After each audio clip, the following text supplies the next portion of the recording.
Vous allez être d'accord avec moi pour dire que l'achat d'une maison, c'est l'achat d'une vie.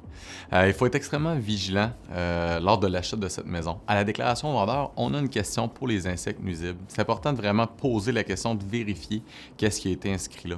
Si on a déjà eu des rongeurs dans notre toit, même si ça a été bien réglé, est-ce qu'un calfeutrage a été fait pour éviter que ça réentre? Est-ce que les excréments sont en très grande quantité, assez pour devenir problématique pour notre santé à long terme?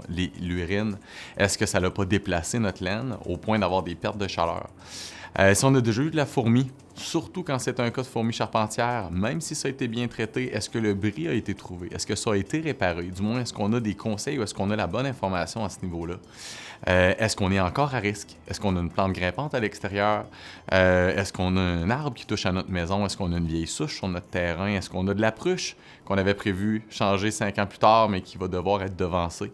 De bien prévoir le coût. Si c'est une fissure dans le solage et qui nous parle de petites fourmis, on peut faire un lien direct.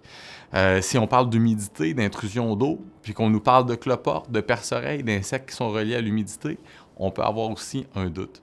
Donc, les inspecteurs en bâtiment doivent bien renseigner leurs clients et c'est notre job de coopérer avec eux aussi pour que le vendeur libère bien une maison adéquatement, légalement, se protège, mais aussi l'acheteur de poser les bonnes questions pour savoir quoi faire en fonction du nouveau terrain, du nouvel environnement duquel il achète et du type de bâtiment auquel il achète.